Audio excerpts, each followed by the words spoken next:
Sir आज हमारे साथ हैं डॉक्टर संजय कुमार सर, जो कि रूटा अध्यक्ष भी हैं। उनका आज रूटा का धरना था, सांकेतिक धरना राजस्थान यूनिवर्सिटी में।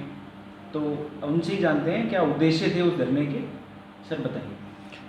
आज राजस्थान विश्वविद्यालय में राजस्थान विश्वविद्यालय शिक्षक संघ, राजस्थान विश्वविद्यालय अशैक्षणिक कर्मचारी संघ तथा सहायक कर्मचारी संघ, तीनों संघ ने एक साथ मिलकर आज राजस्थान सरकार की ओर से जारी ओपीएस के आदेश पर पैरा संख्या 8 के विरोध में धरना प्रदर्शन किया था। यह सांकेतिक प्रदर्शन था। ओपीएस जो राज्य सरकार के जितने भी विश्वविद्यालय हैं इनमें जो लागू की गई है, इसमें पैरा संख्या 8 में जिसके अंतर्गत नियोक्ता अंशदान राशि 12% प्रति वर्ष ब्याज के साथ जमा कराने पर ही जो कार्मिक है उसको ओपीएस का लाभ मिलेगा।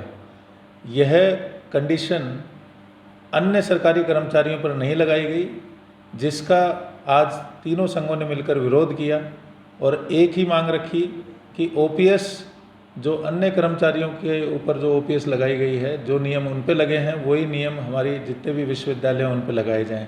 इसकी मुख्य मांग को लेकर आज सांकेतिक प्रदर्शन किया गया।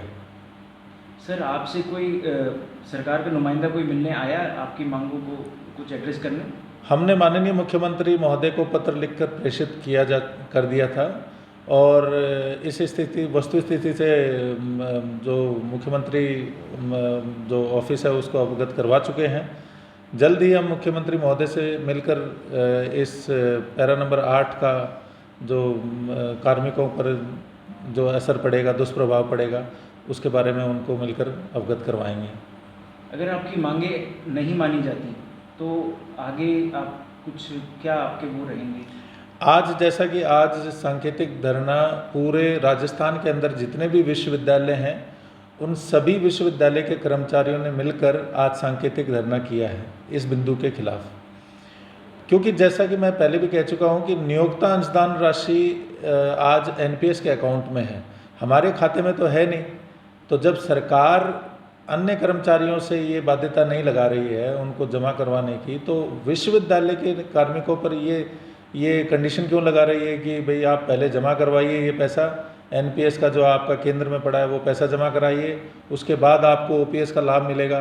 तो फिर मैं माननीय मुख्यमंत्री महोदय से आपके चैनल से निवेदन करना चाहता हूं कि मुख्यमंत्री महोदय ने जो हमारी भविष्य को सुरक्षित करते हुए जो ओपीएस हम पे लागू की थी, उस ओपीएस का फिर विश्वविद्यालयों में इस कंडीशन के साथ देना कोई मायने नहीं रखता है।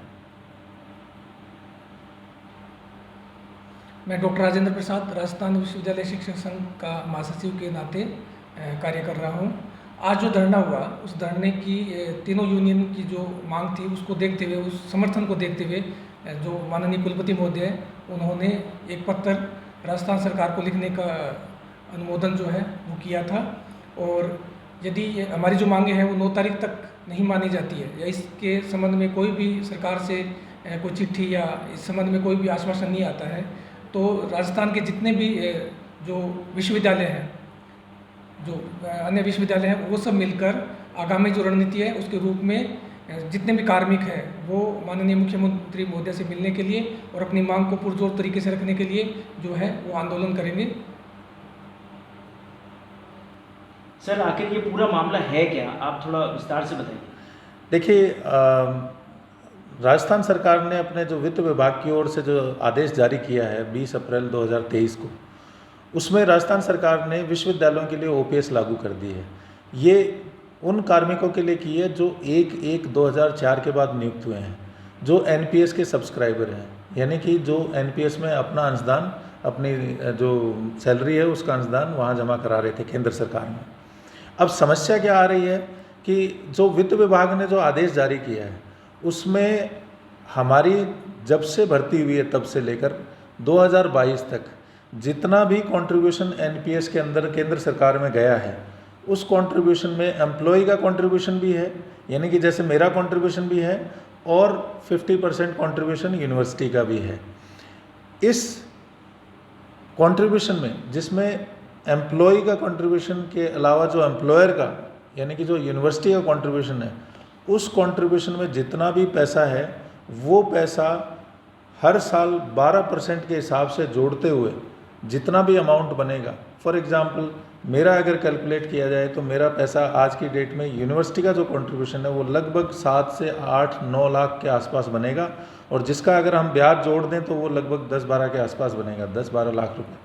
अब वो 10-12 लाख रुपए उस वित्त विभाग के आदेश से ये है कि उसका आदेश का जो पैरा संख्या 8 है वो ये कहता है कि जो एम्प्लॉयर है अगर वो ओपीएस में आना चाहता है ओल्ड पेंशन स्कीम में, तो पहले ये जो एम्प्लॉयर का कंट्रीब्यूशन है 10 लाख रुपए का, वो उस जो पीडी अकाउंट है, जो पेंशन अकाउंट है, उसमें उसको जमा कराए, और वो पैसा जब जमा हो जाएगा तब आपको ओपीएस की स्कीम के अंतर्गत ले लिया जाएगा।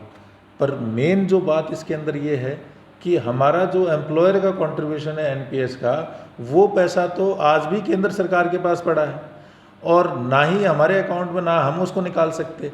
तो आज की डेट में हमारे को एम्प्लॉय को ना तो वो केंद्र सरकार से पैसा मिल रहा है और ना यूनिवर्सिटी से मिल रहा है, तो हमारे लिए तो 2 बार हो गया ना, 10 लाख वहाँ भी पड़ा है और फिर मैं 10 लाख और दूँ।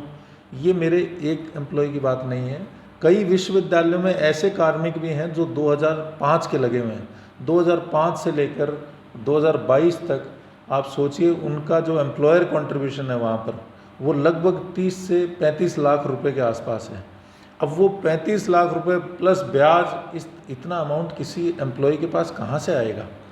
यही सबसे बड़ी इसकी समस्या। ये प्रॉब्लम किसी प्रशासनिक अधिकारी से को बताई आपने जो आपके डिपार्टमेंट से रिलेटेड है? हमारी इस मांग को लेकर हमने जो वित्त विभाग है उसके जो संयुक्त शासन सचिव हैं, उनके जो सचिव हैं, उन तक ये बात समझाई भी है, बता भी दी, हमने उस पर पक्ष भी रख दिया, परंतु अभी तक इस बिंदु को लेकर कोई भी सकारात्मक कार्रवाई सरकार की ओर से नहीं की गई है। तो मैं फिर यही कहना चाहता हूँ कि सरकार ने विश्वविद्यालय जो आज आर्थिक तंगी से गुजर रहे हैं, कारण कि राजस्थान सरकार जितने भी विश्वविद्यालय हैं इनकी पेंशन का भार तो विश्वविद्यालय खुद वहन करता है, राजस्थान सरकार तो पेंशन का भार देती नहीं है। तो जब सरकार पेंशन का भार नहीं देती तो उस स्थिति में और पैसे की मांग करना पेंशन के रूप में या पेंशन फंड में, तो विश्वविद्यालय तो फिर और तंगाई के हाल में चला जाएगा और तंग हो जाएगा। तो इसलिए वित्त विभाग को, राजस्थान सरकार को और माननीय मुख्यमंत्री महोदय को ये सोचना होगा कि ये जो अन्याय हमने विश्वविद्यालयों के लिए किया है, विश्वविद्यालय के कर्मचारियों के लिए किया है, ओपीएस को आपने लागू तो कर दिया, इसके लिए हम माननीय मुख्यमंत्री महोदय का धन्यवाद देते हैं, परंतु आप ही का कथन है कि आप मुझसे मांगो, मैं देते देते नहीं थकूंगा और आप मांगते मांगते नहीं थकोगे। हमने आपसे मांगा ओपीएस, आपने दिया भी पर आधा अधूरा दिया सर। हमारी निवेदन है कि इस ओपीएस से ये कंडीशन हटाकर हमारे विश्वविद्यालय में ये ओपीएस को लागू करवाएंगे। सर ये जो कंडीशन है राजस्थान विश्वविद्यालय में या जितने भी राजस्थान के अंदर विश्वविद्यालय हैं उन सब में है? जितने भी राजस्थान के अंदर विश्वविद्यालय हैं, ऑटोनोमस संस्थाएं हैं, उनके ऊपर, उनके कार्मिकों पर ये कंडीशन लागू कर दी गई है। जबकि मुख्य उद्देश्य ये था कि कोई रिटायर्ड एम्प्लॉय अगर रिटायर हो गया है 2022 से पहले, तो रिटायर होने के बाद उसका एनपीएस तो उसके अकाउंट में आ गया पैसा, तो उसके लिए ये कंडीशन थी कि अगर वो अब ओपीएस में आना चाहता है तो जो एनपीएस से उसको पैसा मिला है वो पैसा इस ओपीएस अकाउंट में जमा कराए, ना कि सेवारत कार्मिकों के लिए ये कंडीशन थी। तो जब आपके राजस्थान सरकार के जितने भी एम्प्लॉय हैं, चाहे वो वित्त विभाग के हों, चाहे वो आपके सचिवालय विभाग के हों, चाहे वो पुलिस सेवा में हो, आरएस हों, सबको आपने ओपीएस स्कीम दे दी बिना इस पैरा नंबर 8 के कंडीशन के। तो आपने ऑटोनोमस संस्थाओं में आज ये कंडीशन लगाकर ओपीएस लागू करने की शर्त क्यों रखी? ये तो फिर वही हो गया कि जिसके पास पैसा है, अथाह पैसा है, वो तो दे देगा, और जो हमारे जैसा गरीब या जो आरक्षित वर्ग का शिक्षक है वो दे नहीं पाएगा। बहुत बहुत शुक्रिया।